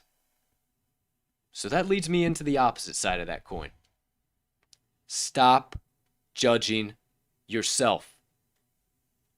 Stop judging yourself. You've heard me say it a million times. You are kind, you are smart, you are important. You matter in this life. You do measure up. What social media tells you, what XYZ acquaintance tells you, what jackass who cut you off in traffic tells you, does not matter. What matters is between you and you. And that you are perfectly comfortable no matter what anybody says or does with that person staring back at you in the mirror. And it's very difficult to get to that point. I know because I've been there. I've done it. I understand that it's so easy to compare your life and to where you're at to the lives of other people. And to, shit, I don't measure up, or, I wasn't perfect on this, I might as well just give up. I know how easy it is. But from me to you, I give you permission to give yourself a break today. Give yourself a break. Go easy on yourself. Stop judging yourself for every little thing that you do. Stop being your harshest critic because there's so many others of them out there. Be your biggest fan. Stop trying to find every flaw that you have and start finding the good and start applying those. Stop judging yourself.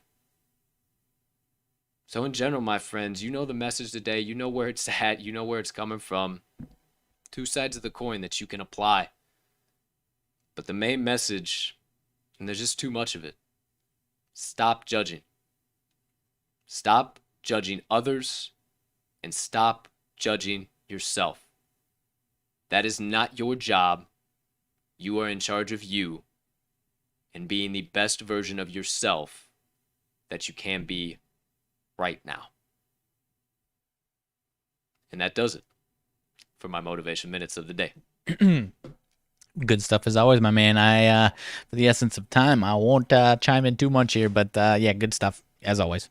Appreciate it, my friend. That was weighing on the heart just a little bit here today, so I figured I'd get it on out. And yeah, There's no reason to waste energy judging people. No, not at all. Not at all. Not at all. So, hey, that officially does it. my motivation minutes for the day. I'll keep laying them down so you guys have the opportunity to keep getting that little bit of inspiration and motivation that you ain't going to find at any other podcast in our industry or in the network. I promise you that. But that all being said, nothing else has just absolutely destroyed my phone in any type of capacity that I feel that I need to let you guys know about. Ronald Jones appears to be a full go, good to go in Atlanta on Sunday. But other than that, nothing I can think of. Partner, great show. Appreciate you as always. So, my friends, ladies and gentlemen, degenerates and gamblers, far and wide, for myself and Mags, thank you so much for tuning in to episode number 124 of the Talking the Line podcast. Man, does time fly when you are having fun. I still feel like I'm living in a parallel universe. We can't tell you how much we appreciate you guys, your support, your following, your sharing, everything in between. We appreciate it from the bottom of our hearts, and we are only going to keep repaying it to you with the content we bring and how we make TTL Sports Media bigger and better every single day.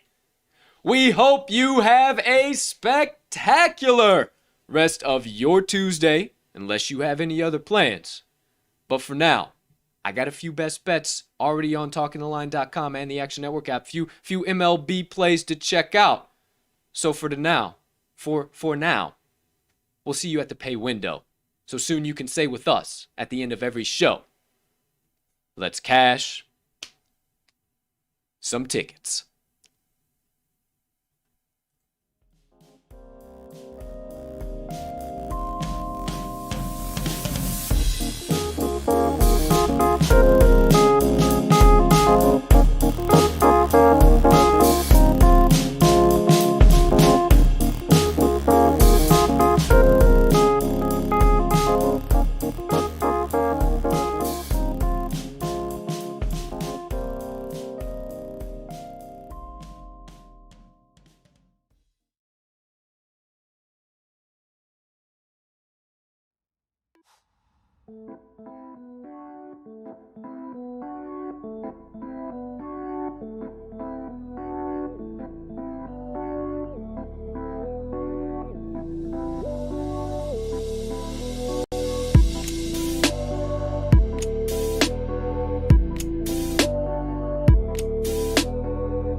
Are you behind on your credit card bills?